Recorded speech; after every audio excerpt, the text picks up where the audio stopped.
आपका academics 10th आपने 2013 में, देन 12th आपका PCB 2015 and graduation botany, chemistry, zoology 2018 and post graduation zoology. That JRF नहीं sir, मैंने एक बार फॉर्म फिल नहीं किया था नेट का। क्यों नहीं किया था? चाहिए था आपको। आपके अच्छे मार्क्स हैं, 8.3 सीजीपीए। ये सीजीपीए प्रतिशत है, सीजीपीए। तो आपने इसको काट के सीजीपीए लिखा नहीं। क्या फर्क है दोनों में? सर इसका जो परसेंट बेसिस जो रहता है सर, वो मतलब प्राप्तांक पूर्णांक पे आधारित रहता है, और ये जो सीबीसीएस सिस्टम है सर, जो सेमेस्टर वाला क्रेडिट बेस्ड चॉइस सिस्टम, इसके अंदर सर जो हर सब्जेक्ट के लिए और हर एक्टिविटी के लिए ग्रेड डिसाइडेड, उस ग्रेड के हिसाब से सर ओवरऑल ये जो होता है ग्रेड का भी कोई लैंडमार्क होता है? हाँ सर, जो प्राप्तांक जो होते हैं अपने, उस हिसाब से उनकी एक रेंज डिसाइड की गई, ए बी सी, इस हिसाब से ग्रेड होता है सर। मतलब कोई बेंचमार्क लैंडमार्क नहीं होता कि ये बेंचमार्क लग गया तो इसके नीचे नीचे वाले इतने आएंगे? नहीं सर, वो परसेंटेज मेथड में। चलिए कोई बात नहीं है। आपने जोलॉजी में आपने जेआरएफ नहीं किया, अगर करते तो कौन सा टॉपिक आप लेते? सर अगर मैं करता तो मैं एनिमल इथोलॉजी लेता। Animal anthology? क्या? इथोलॉजी। ओके सर, उसमें एनिमल बिहेवियर की स्टडी की जाती है सर। तो जब मैंने ग्रेजुएशन में जब मेरा जूलॉजी सब्जेक्ट था, तब मैंने जैसे कॉनरेड लॉरेंस वगैरह के बारे में पढ़ा, उन्होंने बी बिहेवियर के बारे में पढ़ा, तो सर मेरे को काफी इंटरेस्टिंग लगी वो चीजें उस टाइम पे। तो अगर मैं करता तो सर मेरा मतलब रिसर्च टॉपिक यही रहता। कैट फैमिली का जूलॉजिकल नेम क्या है? सर मैं अभी रिकॉल नहीं कर पा रहा। फैलिडी? फैलिडी सर, सॉरी। वही है सर। आपको तो एनिमल बिहेवियर पे बात करनी थी, आप फैलिडी नहीं जानते। यहीं से शुरू करते हैं। चलिए फैलिडी। फैलिडी में लायन एंड टाइगर दोनों फैलिडी में आते हैं या अलग अलग है? सर टाइगर आता है, लायन नहीं आता। टाइगर आता है। बिग कैट्स है ना, ऑल बिग कैट्स आती हैं। लायन क्या है? तो वो पैंथेरा टिग्रिस। वो सर लायन का सर फैमिली शायद अलग है सर, मैं श्योर नहीं हूं सर इस बारे में। नहीं, पैंथेरा टिग्रिस तो सारे पैंथर भी पैंथेरा है और टाइगर भी पैंथेरा टिग्रिस है। पैंथर से लेकर के टाइगर तक सारे इसी उसमें आ गए ब्रैकेट में। कहां से पैंथर है? पैंथर बताइए, इनका बिहेवियर किस तरह का होता है? बिहेवियर में सर कभी आपने पैंथेरा टिग्रिस को एक्सकेवेंजर देखा, सुना? एक्सकेवेंजर का मतलब जानते? हाँ सर, जो छूटा हुआ भी खा लेता है, जैसे गिद्ध वगैरह। पैंथेरा टिग्रिस का सर वैसे जो मैं डॉक्यूमेंट्रीज वगैरह देखी, उनमें सवाना की देखी है, तो उसमें ऐसा होता है शायद। वो सवानाज में नहीं होता, कहीं भी नहीं होता। जैसे घोड़ा मांस नहीं खा सकता, ठीक इस तरह से ये एक्सकेवेंजर नहीं। सॉरी सर, मैं जानकारी। और क्या बिहेवियरोलॉजी देखी है आपने? और सर मैंने किस की? सर मैंने बी का वेगिंग बिहेवियर पढ़ा था। बी का वेगिंग, तो सर वो जो टेल वेगिंग होती है। तो फिर एंट्स का भी देखा होगा थोड़ा सा मिलता जुलता? हाँ सर, एंट्स का सर, और एंट्स का टर्माइट्स का सर कॉलोनी बिहेवियर होता है। तो सर कॉलोनी में सर एक क्वीन रहती है, और उसको बोलते सर की क्लासिफिकेशन ऑफ। नहीं तो रोडेंट्स का, और ये रोडेंट्स हो गए, termite and ants and this and that sir. ये और हाँ, रोडेंट्स नहीं हुए सर। ये और क्या हो सर? ये उसमें रोडेंट्स में सर रोडेंट्स वो आएगा, चूहा वगैरह। हाँ, नेवला, चूहा, ये रोडेंट्स है। चलिए, तो ह्यूमन फिजियोलॉजी एंड एनाटॉमी पढ़ी है आपने? उसमें आप मुझे केवल जो फिजियोलॉजी है उस पर मैं 2-4 सवाल करूंगा आपसे कि एंजाइम्स क्या होते हैं? सर एंजाइम्स होते हैं सर, वो एक तरीके से बायोकैटलिस्ट होते हैं। वो प्रोटीन से मेड अप होते हैं, प्रोटीन और या अगर इसमें मेटल पार्ट भी कई बार होता है। और ये जो अपनी बायो रिएक्शन सर होती हैं सर, उनको ये मतलब उसको उनकी जो रेट ऑफ प्रोग्रेशन है उसको सर इंक्रीज फास्ट करती है। खुद यूज नहीं होती, कैटलिस्ट का काम करती है। अच्छा, protein synthesis? Protein synthesis sir एक मतलब बहुत वाइड प्रोसेस है सर। उसके अंदर जैसे कि ट्रांसक्रिप्शन, ट्रांसलेशन, ये सारी चीजें आती है सर। ट्रांसक्रिप्शन में तो ये होता है कि सर जो हमारे डीएनए होते हैं सर, तो उसमें से जो एमआरएनए होते हैं, जो मैसेंजर आरएनए बोलते हैं, उनसे जो अपनी जो ट्रिपलेट होते हैं सर, कोडोन्स होते हैं, उनसे सारी इंफॉर्मेशन एमआरएनए में जाती है। फिर एमआरएनए से सर जो राइबोसोम्स होते हैं सर, वो उनको ट्रांसलेट करके सर फिर ये अमीनो एसिड्स बनाते हैं सर, और अमीनो एसिड सर यूनाइट होकर सर फिर प्रोटीन का निर्माण होता है सर, जो कि बॉडी के बिल्डिंग ब्लॉक है सर। तो ये वो एंडोप्लाज्मिक रेटिकुलम का फंक्शन हुआ जी सर। हाँ, तो एंडोप्लाज्मिक रेटिकुलम का और क्या फंक्शन होता है? सर दो टाइप की होती है सर, ईआर, एसईआर और आरईआर, रफ और स्मूथ एंडोप्लाज्मिक रेटिकुलम। तो सर रफ का तो मेन फंक्शन प्रोटीन सिंथेसिस है सर, और एसईआर जो होती है सर स्मूथ वाली, वो लाइसोसोम्स का भी सर निर्माण करती है सर। वही मैं कहता हूँ, आप ये देख रहे हैं तो लाइसोसोम भी वही बनाते हैं, ठीक है। तो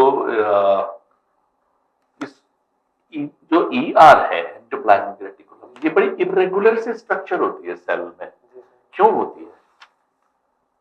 सर उसका एक फंक्शन तो ये है कि अगर जैसे आरईआर है सर, तो वो रेटिकुलम जो होती है सर, वो इरेगुलर इसलिए होती है ताकि एक वो उसको स्ट्रक्चरल स्ट्रॉन्ग होल्ड दे सके, जो पूरा सेल स्ट्रक्चर है उसको। किसको? एक ही रीजन है। मतलब न्यूक्लियस को? नहीं सर, पूरे सेल बॉडी को। अच्छा, जो न्यूक्लियोलस होता है, न्यूक्लियोप्लाज्म, वो काय का बना हुआ होता है एनिमल सेल में? न्यूक्लियोलस। सर न्यूक्लियोलस के बारे में आइडिया है क्या होता है, लेकिन सर इसका किस मेड ऑफ किस चीज का होता है सर, मुझे उसका एग्जैक्टली नहीं पता, सॉरी सर। सेल में जो फ्लूइड होता है वो क्या कहलाता है? साइटोप्लाज्म। साइटोप्लाज्म। क्या प्लांट सेल में भी होता है? जी सर। उसमें क्या कहलाता है? ये तो एनिमल सेल में प्रोटोप्लास्ट कहलाता है। प्रोटोप्लास्ट। प्रोटोप्लास्ट, प्लास्ट जो है वो तीन तरह से हम अगर बांटे, जूलॉजी आपने बॉटनी बीएससी भी पढ़ी है, उसमें क्रोमोप्लास्ट, क्लोरोप्लास्ट, ल्यूकोप्लास्ट, तीन है। ये तीनों के फंक्शन बताओ। सर क्लोरोप्लास्ट जो होता है उसका प्राइमरी फंक्शन फोटोसिंथेसिस के द्वारा फूड सोर्सेज प्लांट्स के लिए बनाना है। फोटोसिंथेसिस की इक्वेशन बताइए। सर मैं एग्जैक्ट याद नहीं कर पा रहा हूँ, मैं ट्राई कर सकता हूँ। करिए। सर एक तरफ होता है ग्लूकोज, नहीं ग्लूकोज नहीं होता सर, एक तरफ होता है कार्बन डाइऑक्साइड CO2, और उसके साथ जो वाटर मॉलिक्यूल्स मिलते हैं, और साथ में जो सन रेज होती है वो होती है, और ठीक है, उनकी वजह से ग्लूकोज के मॉलिक्यूल बनते हैं। ग्लूकोज के?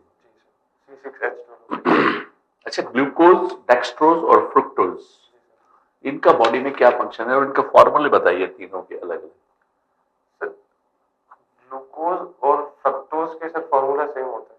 नहीं, सेम कभी नहीं होगा। अगर अब नोमेनक्लेचर चेंज हो रहा है, हाँ, तो उसमें कोई एक दो मॉलिक्यूल इधर उधर होगा। सर वो रोटेशन जो होता है वो लीवो रोटेटरी और डेक्स्ट्रो रोटेटरी सर, वो difference that is what I am telling you, nomenclature बदल रहा है। हाँ सर। तो सर वो चेंज रहता है। बाकी C6H22O11 और दूसरा, सॉरी सर मैं अभी रिकॉल नहीं कर पा रहा हूं सर, मैं उसके बारे में पढ़ूंगा। अच्छा, ये जो ग्लूकोज टूटता है, कहते हैं ग्लूकोज का टूटना, तो जब जिन लोगों को वो कितने टुकड़ों में टूटता है और कैसे टूटता है और क्या क्या बनता है? सर एक्चुअली मैंने पूरा क्रेब्स साइकिल और वो सारी चीजें पढ़ी हुई है, C4 साइकिल वगैरह, लेकिन सर अभी मैं वो डिटेल में याद नहीं कर पा रहा हूँ। क्रेब्स साइकिल आपको आती तो फिर आंसर आपके लिए चुटकी में आ जाता है। सर वो मैं अभी रिकॉल नहीं कर पा रहा हूँ सर, उसमें पायरुवेट एसिड वगैरह बनते हैं, और सर लास्ट में बाय प्रोडक्ट सर वो मेरे को याद नहीं आ रहा क्या क्या चीजें बनती है। चलिए कोई बात सॉरी नहीं, सर मैं उसके कोई बाद नहीं। पढ़ूंगा। एक होता है, और अभी मैं उसका नाम भूल रहा हूँ, टीपी और एडीपी और एटीपी। एडीपी और एटीपी ये ग्लूकोज लाइन नहीं है, क्या होते हैं? सर ये एनर्जी करेंसी ऑफ सेल बोलते हैं ना सर। ये एटीपी तो एडिनोसिन ट्राइफॉस्फेट होता है, और इसमें और एक होता है एडिनोसिन डाइफॉस्फेट। तो ये जो होते हैं सर, ये फॉस्फोरिलेशन से बनते हैं। तो फॉस्फोरिलेशन से, और जब ईटीएस में जाते हैं, जब माइटोकॉन्ड्रिया में, तब उसके ईटीएस जब होता है तो उसके थ्रू बन के सर ये एनर्जी मतलब विघटन होकर फिर सर इनसे एनर्जी बनती है। ये जो ब्लड फ्लो ब्रेन में होता है ये किसके थ्रू होता है? सर सॉरी मैं क्वेश्चन समझ नहीं पाया सर। ब्लड फ्लो आर्टरीज और वेन्स के थ्रू होता है, जी सर। ठीक है ना? लेकिन ब्रेन में इसका मोडस ऑपरेंडी बदल जाती है थोड़ी सी जब ब्रेन में जाता है।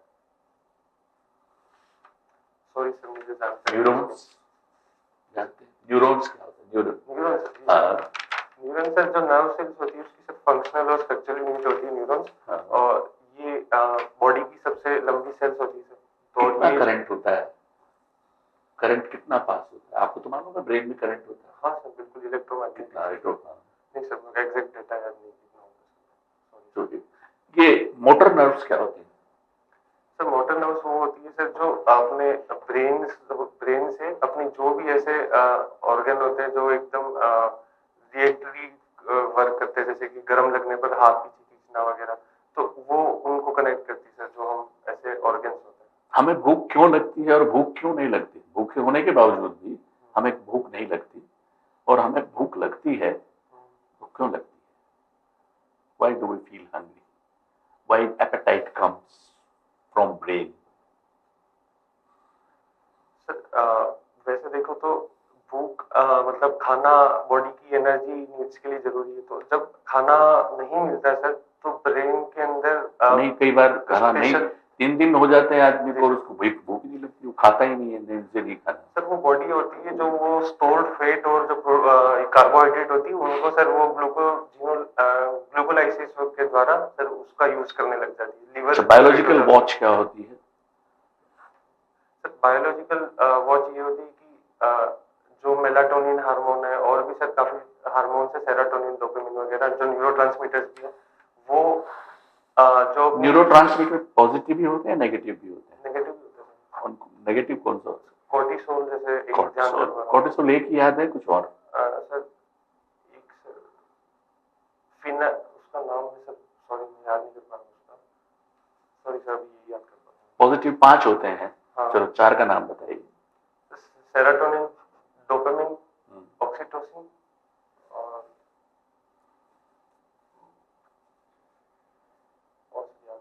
Sorry sir. क्या इन्हें हार्मोन्स, इन हार्मोन्स को बढ़ाया जा सकता है? सर ये हार्मोन्स बढ़ाए जा सकते हैं सर, क्योंकि जैसे कि अगर फिजिकल एक्टिविटी की जाए, सनलाइट एक्सपोजर अगर है अगर एडिक्वेट, तो सर ये अच्छे से रिलीज होता है sir. Can music effect the बिल्कुल इंक्रीज? बिल्कुल सर। सर सब्जेक्ट पे सर ने खूब पूछ लिया है, और आपने लास्ट टाइम भी दिया है। हाँ कौन सी रैंक है? 288। 280। कौन सी सर्विस मिलनी चाहिए? सर अकाउंट से एक्सपेक्ट कर रहा हूँ सर। अकाउंट है, ठीक है। अभी कोई जॉब थोड़ी कर रहे हैं नहीं सर। एट प्रेजेंट, ठीक है। अभी हाल ही में जो एआई सबमिट हुआ उसकी क्या है, जो लाइन थी, मेन जो लाइन थी वो क्या थी? कब से कब हुआ ये सबमिट? कितने दिन चला? सर 16 फरवरी से 21 फरवरी तक चला था। 16 से 21, 6 दिन। हाँ बिल्कुल। ठीक है, कहाँ हुआ? सर ये न्यू दिल्ली में भारत मंडपम। भारत मंडपम में हुआ, ठीक है। क्या इसकी थी, थीम क्या थी? सर सॉरी मैं टैगलाइन वगैरह इसकी याद अभी नहीं कर पा रहा हूँ। चलो कोई बात एक्चुअली मैंने रीड नहीं किया सर, इसको मैं रीड करूंगा इसको। तो क्या कितने देश के राष्ट्राध्यक्ष आए थे एआई समिट में? सॉरी सर मैं जानकारी नहीं। कोई एक भी आइडिया नहीं है?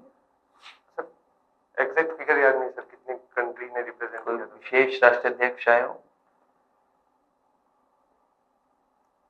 सॉरी सर मैं पढ़ूंगा इसके बारे में। इसके बारे में आपने पढ़ा? पढ़ा नहीं सर।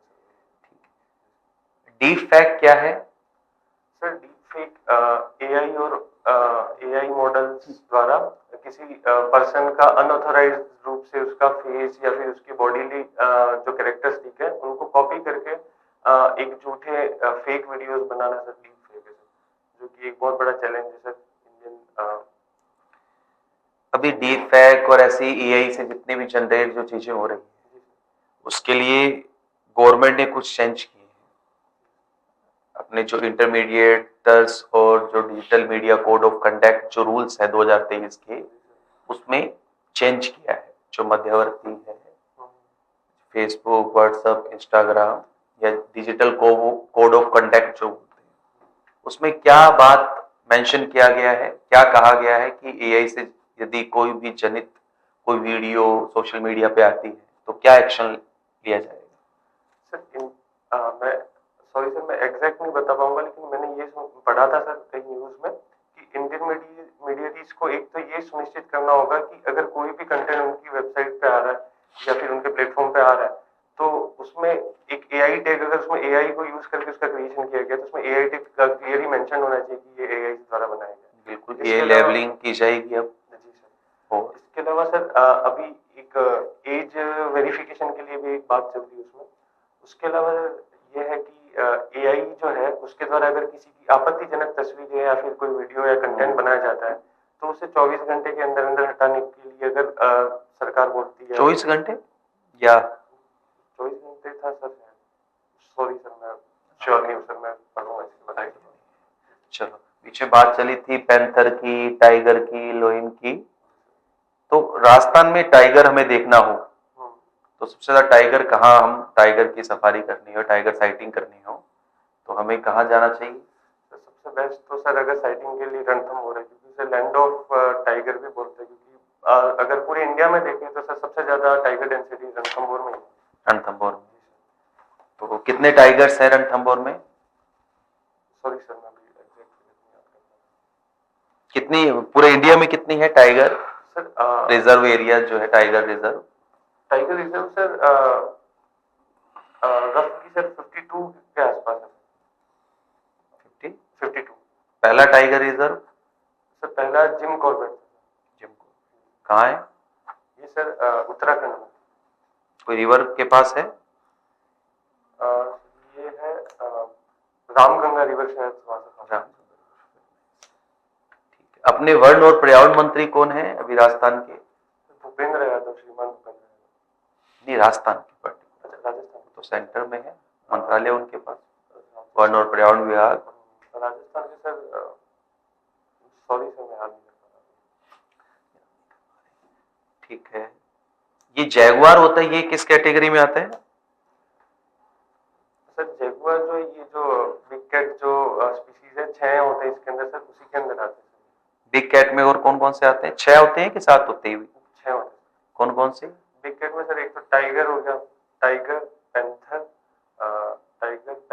लेपर्ड, प्यूमा और कोगर करके होता है। खोजर। हाँ सर, उसको प्रोनाउंस। तो जैगुआर कहाँ मिलेंगे, कौन से एरिया में मिलते हैं? इंडिया में तो है नहीं। जगुआर सर शायद ओडिशा में सर नहीं, चीता को बोलते हैं जगुआर। चीता तो इंडिया में है ही, खत्म हो गया, एक्सटिंक्ट हो गया। सर चीता सर अलग होता है सर, बुलाया है। हाँ sir, Namibia sir. Jaguar. Jaguar Jaguar और चीता दोनों हाँ अलग अलग है। जैगुआर कहाँ है वर्ल्ड में ही बात करें सबसे जैगुआर? सॉरी सर, मैं याद नहीं। ठीक, ओके। आपकी इंटरव्यू की डेट आ गई क्या? हाँ। कौन सी है? 5 मार्च। अच्छा, स्टार्टिंग में ही है आपका, तो होली बोली मना कर जाएंगे? हाँ, तो क्या होली, तो होली है, रोज ही होली है। रोज ही होली है। क्यों मनाई जाती है होली? तो होली का ये है कि जो हिरण्यकशिपु जो थे, जो राजा थे, उनके टाइम पे जो भक्त प्रहलाद थे वो आस्था में लीन रहा करते थे। तो और जब वो नास्तिक थे, जो वहां के राजा थे हिरण्यकशिपु, वो उन्हें मारने की कोशिश किया करते थे बार बार, लेकिन कई बार मारने के बाद भी जब वो नहीं मरे तो उनकी बहन को कहा गया, लेकिन उनकी बहन जल के मर गई। लेकिन भगवान की कृपा से वो भक्त प्रहलाद बच गए, तो उन्हीं की याद में होली का होलिका दहन की बात की आपने अभी, मैं होली रंग बिरंगों के उत्सव की बात कर रही हूँ, धुलंडी की बात कर रही हूँ। मैम इसका एक तो इकोनॉमिकल रीजन भी है कि जब होली का टाइम होता है मैम, तब फसलें कट के बाजार में आती है, तो और भारत एक ग्रामीण और कृषि अर्थव्यवस्था है, तो अगर कृषि अर्थव्यवस्था, लोगों के पास इस हाथ में नकदी आती है तो एक खुशी का माहौल रहता है और एक मौसम भी चेंज होता है, तो उससे कहीं इसको रिलेट कर सकते हैं, एक उमंग भरा माहौल रहता है। ये टीएसपी क्षेत्र क्या है? मैम ये ट्राइबल ट्राइबल सब प्लान कहा जाता है इसे। तो ये राजस्थान के जो सबसे पिछड़े हुए जो इलाके हैं आर्थिक कौन कौन से क्षेत्र हैं इसमें? डूंगरपुर के, बांसवाड़ा के, पूरा है क्या? हाँ मैम, डूंगरपुर, बांसवाड़ा, प्रतापगढ़ पूरा रीजन है। उसके अलावा उदयपुर के उदयपुर के मैम कुछ तहसीलें जैसे खेरवाड़ा और ऋषभदेव जैसी तहसील है। और सिरोही में पिंडवाड़ा है। और आबू नहीं, पिंडवाड़ा ही। पिंडवाड़ा है। ये दक्षिण राजस्थान के मुझे कोई ऐसे दो व्यक्तित्व के नाम बताइए जिन्होंने राजनीति के रूप में अपनी एक विशेष पहचान बनाई थी। कोई मुख्यमंत्री रहे हों दक्षिण राजस्थान से, उदयपुर से या बांसवाड़ा से। उदयपुर से मोहनलाल सुखाड़िया जी हैं। कोई, हाँ ठीक है, एक और व्यक्तित्व बताइए। एक नगेंद्र सिंह डूंगरपुर थे जो आईसीजे के अंदर जज रह चुके थे, इंटरनेशनल कोर्ट ऑफ जस्टिस के अंदर। तो और उनकी वो राज्यसभा से भी मेंबर रह चुके थे। हरिदेव जोशी जी का नाम नहीं सुना हुआ? वो रिकॉल नहीं कर पाया। चले, ये डूंगरपुर की जब हम बात करते हैं, बोहरा समाज एक विशेष स्थान रखता है। मुझे बताएंगे बोहरा समाज क्या है और राजस्थान की अर्थव्यवस्था में, खासकर दक्षिण राजस्थान में, उनका क्या सहयोग रहता है? जो ये बोहरा कम्युनिटी है वो ट्रेडर्स कम्युनिटी है। और उनका जो मेन जो स्थान है, जो पूज्य स्थान है, वो ये गलियाकोट में आता है। गलियाकोट वहाँ शेख फखरुद्दीन की मजार है। तो ये जो कम्युनिटी अब वो वर्ल्ड वाइड फैल चुकी है। जैसे मिडिल ईस्ट के अंदर, यूएसए के अंदर इनके अच्छे अच्छे व्यवसाय है। और ये है मुस्लिम सेक्ट को फॉलो करते हैं, लेकिन इसके अंदर ये इनके थोड़े से इन्होंने मॉडिफाई किया उस चीज को। इनके जो शेख सैफुद्दीन जो इनके वर्तमान धर्मगुरु हैं, उनके हिसाब से ये इनके जो कुछ रूल्स नियम बदले हैं। काय की पूजा करते हैं? सॉरी सर, धर्म ग्रंथ है सर मेरे ख्याल से जो मुस्लिम ग्रंथ होते होंगे वही इनके होते होंगे शायद, कुरान हदीस। जरथुष्ट सर वो पारसी होता है। ये अग्नि की पूजा ये भी करते हैं क्या? नहीं सर, नहीं पूजा नहीं होती। वही करते हैं। ठीक, चलो कोई नहीं। ये अमेरिका और ईरान की जो तीसरी वार्ता जिनेवा में थी वो भी विफल हो गई है। मुझे बताओ ये वार्ता विफल क्यों हो रही है? कारण क्या है कि विफल हो रही है बार बार? क्यों नहीं अमेरिका उसे राजी कर पा रहा ईरान को? ईरान और अमेरिका का जो कॉन्फ्लिक्ट है उसको मतलब आप हिस्टोरिकल पर्सपेक्टिव से भी देखो तो ये बहुत ज्यादा मतलब पेचीदा मामला है। क्योंकि जो ईरान है वो मिडिल ईस्ट के अंदर जहाँ चारों तरफ सुन्नी कंट्रीज है, वो शिया कंट्री है। और उस शिया कंट्री होने के बावजूद भी उसमें एक बड़ी कंट्री है, और वो जो स्टेट ऑफ हॉर्मुज से जो ऑयल इंपोर्ट जो होता है, ऑयल एक्सपोर्ट होता है, मेन तो परमाणु अस्त्रों के प्रतिबंध को लेकर के है। बिल्कुल मैम। हाँ, तो एक वो इकोनॉमिकल पावर तो है ही, साथ में स्ट्रेटेजिकल पावर भी है उसके पास। क्योंकि नातांज के अंदर उसने जमीन से 80 मीटर नीचे उन्होंने बना रखे अपने भूमिगत जो न्यूक्लियर सेंट्रीफ्यूज होते। तो कहीं ना कहीं यूएसए ही अपनी हीजमोनी के लिए एक थ्रेट। तो आपको लगता है कि युद्ध की स्थिति बनेगी? मैम अभी वर्तमान जो ग्लोबल, वहां से नई न्यूज आई है, कल की है, अखबार की है, क्या है बताओ? मैम अभी ये हो रहा है कि अभी लामबंदी हो रही है। जो यूएसए ने जो अरब सागर और जो ये फारस की खाड़ी है उसमें अपने जेराल्ड फोर्ड जैसे जो बड़े जो विमानपत्तन है वो उनको वहां रखा है। तो एक वो प्रेशर क्रिएट हो रहा है मैम। तो ये कहते हैं कि युद्ध से पहले की एक रणनीति है। कहा जा रहा है कि तालिबान, यानी अफगानिस्तान की बात कर रही हूँ, पाकिस्तान का पिट्ठू नहीं रहा है और उसी से खौफ खाकर या फिर एक अलग तरह की भावना को लेकर पाकिस्तान ने उस पर आक्रमण करने की सोची है। आपको ऐसा क्यों लग रहा है कि, या पाकिस्तान को ऐसा क्यों लग रहा है कि तालिबान में बहुत चेंजेस आए हैं? क्या परिवर्तन, किस क्षेत्र के परिवर्तन आए हैं? वैश्विक रूप से, कूटनीति रूप से, राजनीतिक रूप से, भारत के परिप्रेक्ष्य में? मेरे पर्सपेक्टिव से आप पूछ आपके? हाँ, मेरे पर्सपेक्टिव से ये कि जो अफगानिस्तान में जो तालिबान का जो है, तो वो उन्होंने जब 89 के अंदर सोवियत रशिया का जो उनके ऊपर आक्रमण हुआ, उसके बाद जब यूएसए का आक्रमण हुआ, और उसके बाद भी ये लोगों ने अपनी जो सॉवरेनिटी थी उसको उन्होंने लूज नहीं किया। तो ये एक लड़ाका समुदाय है मैम। तो और ये इनको इन्फ्लुएंस करना या इनमें चेंज लाना, अगर भले ही कोई ग्लोबल पावर भी अगर कोशिश करे तो मेरे हिसाब से मुश्किल है, क्योंकि वहाँ की जो जियोग्राफिकल टेरेंस है और जो उनके कल्चर है, क्योंकि वो कटे हुए हैं पूरे वर्ल्ड से।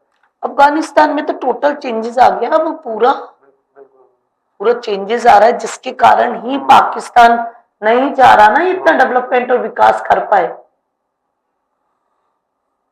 मैम भारत से भी संबंध अच्छे बनने लगे हैं। मैम इसका एक रीजन ये भी है कि जो तालिबान है वो उसके पास यूएसए द्वारा छोड़े गए जो एक ही हथियार वगैरह है, तो वो भी वो पाकिस्तान के लिए भी एक थ्रेट है। और इसके अलावा इंडिया का जैसे इंटरनेशनल नॉर्थ साउथ कॉरिडोर है INSTC, तो अगर वो डिलाराम जंजरा जो है, मैं याद नहीं कर पा रहा हूँ इसका नाम, सॉरी, अगर वो कॉरिडोर कनेक्ट हो जाता है तो कहीं ना कहीं जो अफगानिस्तान की डिपेंडेंसी है पाकिस्तान पे खत्म हो वो जाएगी। खत्म हो जाएगी। अब मुझे बताओ, पाकिस्तान खुद अपने गृह युद्धों से जुलझा हुआ है ना कहीं पाश्तून और ये जो जातियां हैं ये सिर उठा के बोल रही हैं, तो आपको लग रहा है कि पाकिस्तान एक तरीके से सब तरफ से घिर चुका है? जी मैम, ये तो आज की बात नहीं मैम, 10-15-20 साल से आप देख सकते हैं कि जो एक तरफ उधर बलूचिस्तान जो है वहाँ ये काफी नासूर बना हुआ है पाकिस्तान के लिए। इसके अलावा एक उनका जो रीजन है फाटा बोलते हैं उसे, फेडरली एडमिनिस्ट्रेटेड ट्राइबल एरिया, तो वहाँ की ट्राइब्स है वो भी वहाँ लोगों को परेशान कर दी। एक तरफ जो अफगानिस्तान के साथ इनके कॉन्फ्लिक्ट्स बढ़े हुए हैं, एक तरफ इंडो पाक बॉर्डर पे, तो फिर ISI का क्या होगा? ISI मैम वो तो देश चला ही रही है मैम, एक तरीके से वो अंदर ही अंदर, भले ही वो कुछ भी बोले लेकिन एक तरीके से उनकी मतलब वो है सत्ता है, तो कहीं पाकिस्तान में वो सर्वाइव करेंगे मैम। कनाडा के प्रधानमंत्री जी भारत यात्रा पर है, कोई विशेष कारण?